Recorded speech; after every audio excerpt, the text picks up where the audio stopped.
Maaf Bu, saya HIV. Ibu, penyakit HIV itu tidak menular dengan sentuhan atau bersalaman tangan, jadi nggak apa-apa kok Bu. Silakan duduk Bu. Kalau boleh saya tahu dengan Ibu siapa? Nama saya Kristi Amanda. Oke, Kristi Amanda. Baik Ibu Kristi. Perkenalkan, nama saya Mutiara Nadia, selaku ahli gizi di Rumah Sakit Bunda Tamrin ini. Apakah ada yang bisa saya bantu Ibu Kristi? Kemarin saya konsultasi ke dokter di bawah kan, terus karena saya ada keluhan juga, kata dokter sih berat badan saya turun, jadi saya butuh konsultasi sama ahli gizi untuk makanannya kan, jadi saya kasih surat rujukan untuk konsul ke ibu di poli. Baik, saya izin lihat ya Bu.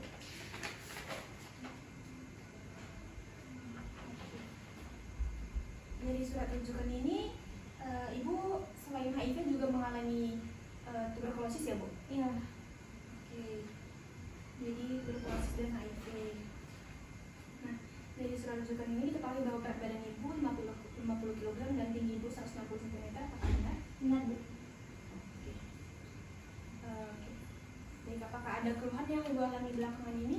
Kalau keluhan sih lebih ke tanda-tanda ya Bu, karena di leher saya, di dada itu sama di punggung itu banyak ruam-ruam merah. Terus itu kalau misalnya saya berkaca itu di lidah saya itu ada bintik-bintik putih, saya juga nggak ngerti kenapa Bu.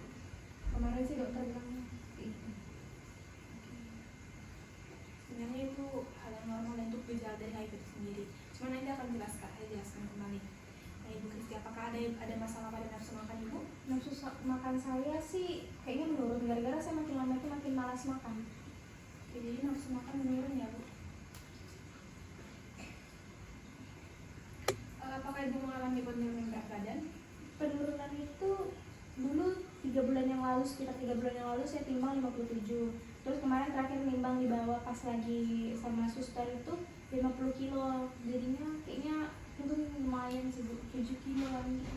Berarti dalam waktu 3 bulan Ibu mengalami penurunan berat badan sebesar 7 kilo. Sebelumnya Ibu 57 kilo, kemudian sekarang 50 kilo. Iya. Oke. Ini hal yang normal karena Ibu mengalami penurunan nafsu makan.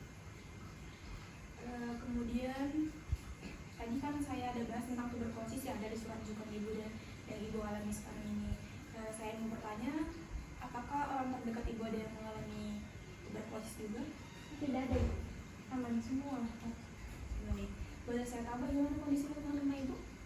Kalau lingkungan rumah saya kondisinya ya padat penduduk seperti biasa, cuma tempat tinggal saya itu belakangnya itu pabrik industri, jadi asap-asap industrinya itu mungkin yang bikin kotor udaranya, jadi nggak kurang sehat kan, atau mungkin gara-gara itu ya Bu, TBC saya. Jadi lembab ya? Ya. Oke. Tuberkulosis itu kan penyakit yang disebabkan oleh bakteri. Nah, bakteri itu hidup di tempat yang lembab. Disitulah kenapa Ibu mengalami TBC, karena kondisi rumah Ibu dan tempatnya yang lembab tadi itu. Oke. Boleh saya tahu Ibu sehari-hari bekerja atau sebagai ibu rumah tangga? Saya bekerja. Durasi bekerja Ibu itu berapa lama? Enggak tentu, karena kadang masuk pagi, kadang masuk siang, terus sering lembur juga lumayan. Oke. Lembur berarti waktu tidur Ibu terganggu ya Bu? Lumayan. Apa ada aktivitas Ibu selain bekerja seperti melakukan pekerjaan rumah dan memasak? Kalau pekerjaan rumah sama masak sih enggak ya Bu, gara-gara kalau masak itu saya lebih suka makan di luar, karena kerja kan, jadi nggak ada waktu untuk masak, karena kadang kalau si pagi itu buru-buru gitu perginya. Apakah ada Ibu ada melakukan olahraga tertentu? Olahraga tidak ada sama sekali. Tidak ada olahraga sama sekali. Jadi dari yang Ibu sebutkan tadi dapat diketahui bahwa aktivitas fisik Ibu itu tergolong ringan ya Bu. Baik, Ibu ingat nggak makanan yang sering Ibu konsumsi sehari-hari? Kalau makanan yang lebih saya suka ya berarti yang itu karena saya sukanya konsumsi sehari-hari itu ayam goreng, ikan bakar, lalu saya juga mengkonsumsi tempura sama telur dadar. Biasanya Ibu kalau makan nasi daging itu sekali makan itu berapa potong? 1 potong. 1 potong. Ada konsumsi tahu tempe? Tidak ada. Sayur-sayuran dalam seminggu Ibu konsumsi berapa kali? Karena saya nggak terlalu suka sayur, jadi saya konsumsinya itu 2 kali seminggu. 2 kali seminggu, berarti tergolong jarang ya Bu? Iya. Jenis sayuran yang biasanya Ibu makan itu? Tumis sih, yang saya tumis biasanya tumis kampung saya beli atau enggak tumis buncis. Jadi tumis-tumisannya. Kalau buah-buahan apakah ibu sering konsumsi buah-buahan?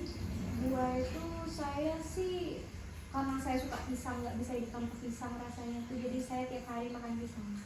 Wah, apa yang penting konsisten ya makan buah-buahan. Buah-buahannya walaupun masih untuk sekarang ibu masih bisa makan buah-buahan. Nah, dan apakah ibu sering konsumsi minuman manis atau jenis minuman tertentu? Minuman manis sih kopi masuk nggak di minuman manis? Biasanya ibu konsumsi kopi pakai gula, pakai masuk. Kopi karena saya kan lembur, jadinya saya minumnya kopi biar nggak ngantuk. Terus itu kalau misalnya minuman lain itu sih kayak alkohol, karena saya suka pergi-pergi ke tempat yang gitu kan, yang tapi atau jadi saya minum alkohol. Cuma karena udah 2 bulan terakhir ini udah mulai terasa sakit-sakit itu, terus saya mulai menghentikan selama 2 bulan ini alkohol ini. Yang penting sudah ada kesadaran dan gerak diri ya Bu. Ada Ibu Kristi, apakah ibu masih ingat makanan yang ibu konsumsi selama 24 jam terakhir? Kayaknya masih ingat. Boleh tolong dijelasin menjabarkan? Nasi dua porsi, terus saya juga makan ikan lele goreng, terus itu ada makan telur dadar sama tempe mendoan 3. Baik Bu Kristi, terima kasih sudah menjawab pertanyaan saya. Jadi saya jelasin dulu, tapi sebelum saya menjelaskan terkait HIV, saya mau nanya apakah ibu sudah pernah mendapatkan informasi atau edukasi terkait HIV itu sendiri? Kalau edukasi informasi pernah, cuman karena saya itu orangnya kan udah kepikiran overthinking dan insecure gitu kan Bu, jadinya kalau ada informasi itu saya lebih milih tutup telinga itu daripada dengerin, karena takutnya makin down karena penyakit saya udah banyak gitu. Saya mengerti kekhawatiran ibu, namun informasi terkait HIV itu sangat penting, apalagi bagi penderitanya seperti ibu sendiri, karena ibu bisa lebih mengetahui apa saja yang dianjurkan dan dilarang untuk ibu. Jadi mulai sekarang ibu nggak perlu malu atau takut ya Bu. Baik, saya izin menjelaskan terkait edukasinya.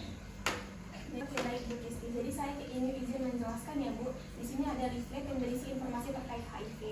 Jadi apa sih HIV itu? HIV adalah virus yang menyerang sistem kekebalan tubuh manusia. Nah, HIV ini virus itu mengganggu kemampuan tubuh untuk melawan infeksi dan penyakit. Jadi kalau misalnya HIV ini nggak segera ditangani atau dibiarkan begitu saja dan tidak melakukan pengobatan secara rutin, HIV ini akan berkembang menjadi AIDS, yang mana AIDS ini lebih parah atau berkelanjutan dari HIV itu sendiri. Kondisi AIDS itu gimana sih? Jadi AIDS itu karena lebih parah daripada HIV sendiri. Kondisi itu sistem kekebalan tubuh sangat lemah sehingga tubuh menjadi rentan terhadap berbagai infeksi dan penyakit AIDS. Jadi HIV tadi sendiri itu sudah membuat kita merasa lemah dan lemas, apalagi AIDS ini sendiri.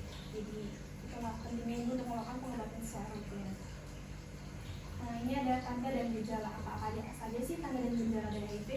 Yang pertama itu ada sariawan, nyeri otot, ruam, radang tenggorokan, mudah kelelahan, dan hilang nafsu makan. Dari beberapa tanda dan gejala ini, ada yang sudah ibu sebutkan tadi kan sebagai keluhan ibu.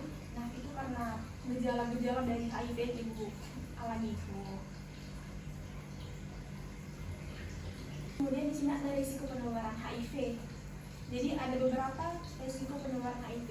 Mungkin ibu bisa lihat ya dengan orang sekitar ibu atau kepada diri ibu sendiri untuk melaksanakan ini. Jadi ibu tidak menularkan HIV itu kepada orang lain. Yang pertama ada berhubungan seksual dengan berganti-ganti pasangan dan tanpa menggunakan pengaman. Sebelumnya saya bertanya apakah ibu sudah punya suami? Sudah Bu. Jadi ibu nggak perlu mengganti-ganti pasangan ya Bu. Yang kedua menggunakan jarum suntik bersama-sama. Kemudian yang ketiga melakukan pekerjaan yang melibatkan kontak dengan cairan tubuh manusia tanpa menggunakan alat pengaman diri yang cukup. Dan yang keempat penularan dari ibu hamil yang mengidap HIV atau AIDS melalui plasenta keduanya. Saya ingin bertanya apakah ibu sudah punya anak? Belum. Oke, baik. Saya ingin menginformasikan bahwa jika suatu saat ibu mempunyai anak ibu itu berisiko besar mengalami HIV juga seperti ibu. Dan ini diagnosis HIV. Diagnosis HIV ini adalah tes untuk mengetahui apakah kita mengalami HIV atau enggak. Mungkin ibu sudah melakukan tes ini ya sebelumnya sehingga ibu mengetahui ibu terkena HIV. Yang pertama ada tes serologi yang terdiri dari tes cepat atau rapid test. Yang kedua ada tes enzim imunisasi. Yang kedua tes virologis yang terdiri dari HIV DNA kualitatif atau EID. Tes ini digunakan untuk mendiagnosis keberadaan virus pada bayi berumur kurang dari 18 tahun. Jadi kalau misalnya suatu saat ibu mempunyai anak, ibu boleh langsung melakukan tes ini untuk mengetahui apakah anak ibu mengalami HIV juga atau tidak. Kemudian ada HIV RNA kuantitatif. Tes ini digunakan untuk memeriksa jumlah virus dalam darah. Kemudian bagaimana sih pengobatan HIV? Mungkin ibu sudah tahu ya pengobatan ini sendiri karena ibu sudah menjalaninya. Cuman saya akan menjelaskan kembali. Penderita yang telah terdiagnosis HIV harus segera mendapatkan pengobatan berupa terapi antiretroviral atau ARV.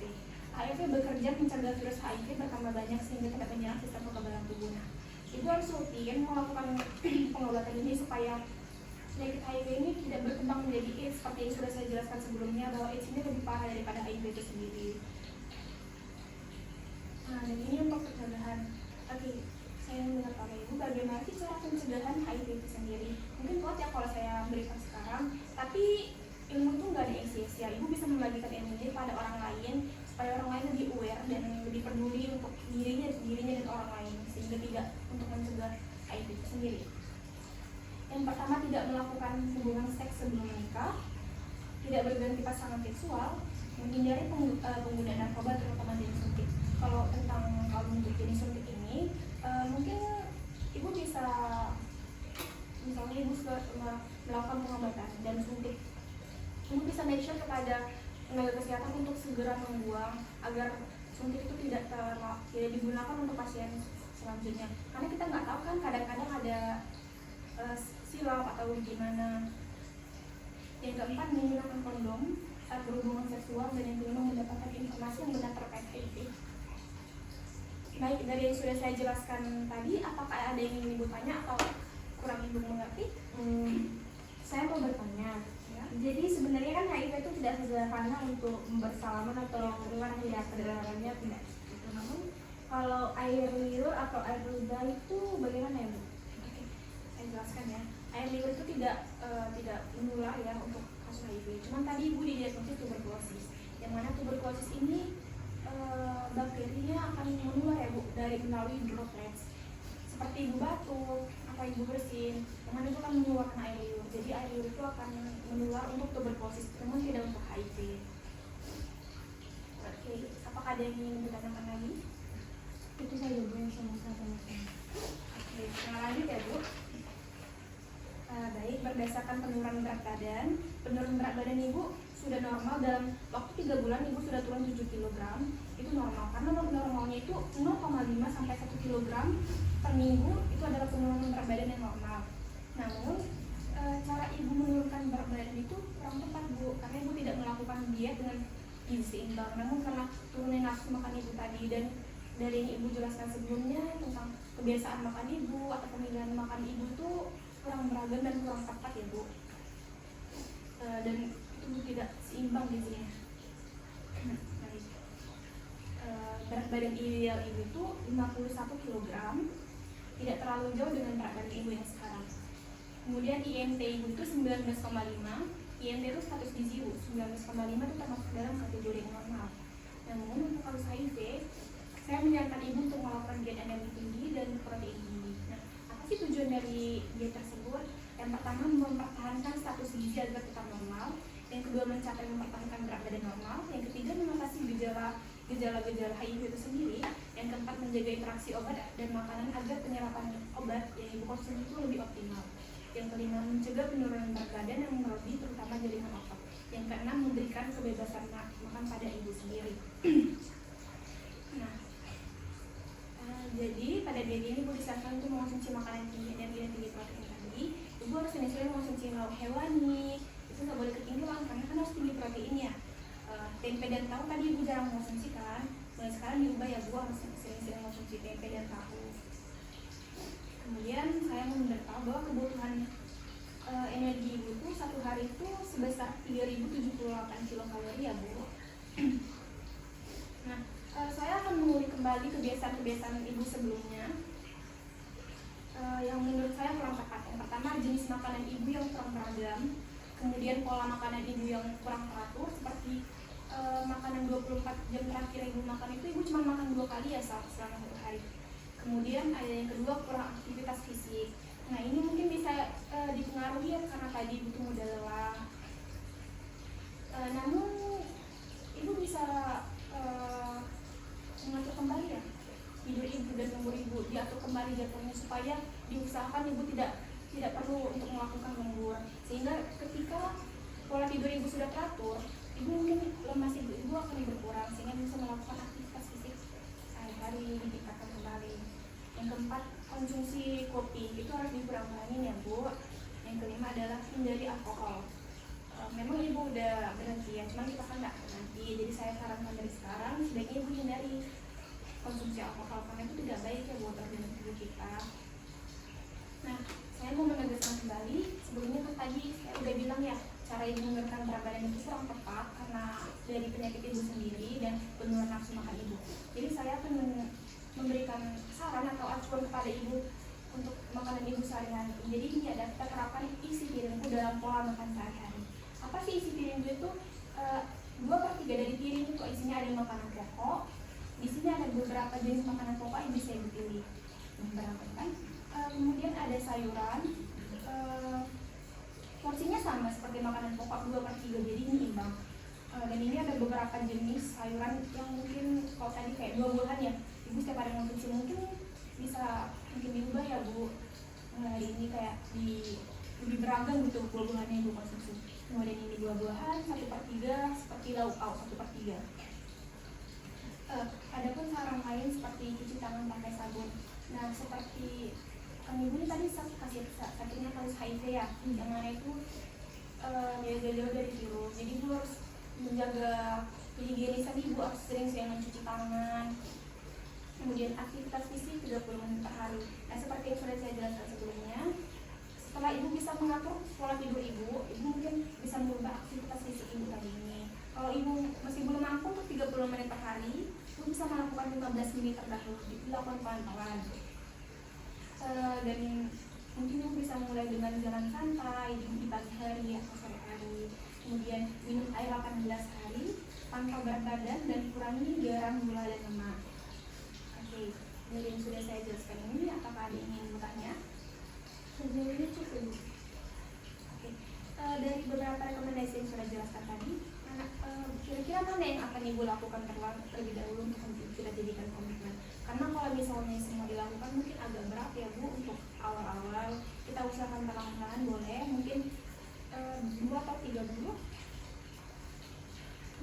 Kayaknya saya bakalan pertama aktivitas fisik, mulai berolahraga, terus saya usahakan kurangin kopi untuk lembur gitu kan, sama pola tidur sih saya perbaiki usahaannya. 3 itu dulu.